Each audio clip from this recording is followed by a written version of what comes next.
Friends, good morning. તો આજે સવારના હું ઉઠી તો ફૂલ વરસાદ ચાલુ હતો. વરસાદ તો લગભગ સવારના 5 વાગ્યાથી ચાલુ થયો હતો, પણ આ બંધ જ થવાનું નામ જ નહોતું લેતું. એટલે મેં બનાવી ફટાફટ મેગી, કેમ કે વરસાદમાં મેગી ખાવાની અલગ જ મજા આવે છે અને મારા હસબન્ડને પણ પસંદ છે. એટલે અમે મેગી બનાવી અને મેગી ખાધી. પછી મારા હસબન્ડ લાગી ગયા કંઈક ડોક્યુમેન્ટ ગોતવા માટે.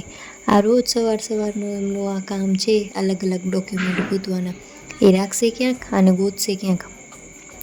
પછી થોડી વાર ગોત્યા અને ડોક્યુમેન્ટ મળી ગયા, એટલે ડોક્યુમેન્ટ લઈ અને નીકળી ગયા અમે દુકાને જવા માટે. આજે મોસમ એટલો મસ્ત હતો ને કે વાત જ જવા દો. ઝીણા ઝીણા છાંટા, ઠંડો ઠંડો પવન અને લોંગ ડ્રાઈવ ઉપર જતા હોઈએ એવો ફીલ થતું હતું. અને વરસાદ પડ્યો હતો એના કારણે બધે પાણી ભરાઈ ગયું હતું, પણ બહુ જ મજા આવતી હતી. તો થોડી વારમાં પહોંચી ગયા અમે દુકાને. તો દુકાન હજી તો ખોલી તો ફૂલ વરસાદ પડવાનું ચાલુ થઈ ગયું. કીધું સારો થયો આપણે દુકાને પહોંચી આવ્યા, નકા તો પલળી જાત. આજે મારે જવાનું હતું મારી મમ્મીના ઘરે, તો સાંજે આવી ગયા મારા પપ્પા મને લેવા માટે. આજે જવાનું છે મારે મારા ઘરે, તો મને બહુ જ ખુશી થતી હતી. પપ્પા મને લેવા પણ આવી ગયા, તો અમે નીકળી ગયા દુકાનેથી. એટલે બધાથી પહેલાં અમે ગયા પેટ્રોલ ભરાવવા માટે. પેટ્રોલ ભરાવીને પાછા નીકળી ગયા ત્યાંથી. તો આ ફાટક બંધ હતું. કેટલી વાર વાટ જોઈ, ટ્રેન આવતી જ નથી ને ફાટક બંધ કરીને બેઠા હતા. થોડીક વાર એમ થઈ તો પછી ટ્રેન આવી.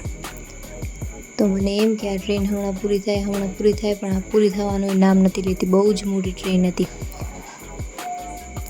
અને સ્લો પણ બહુ જ હતી. પછી થોડીક વાર થઈ કે તો ટ્રેન પૂરી થાય, ફાટક ખુલશે, પણ ના, બીજી ટ્રેન આવી. એ પણ એવી જ હતી, લાંબી અને પાછી સ્લો.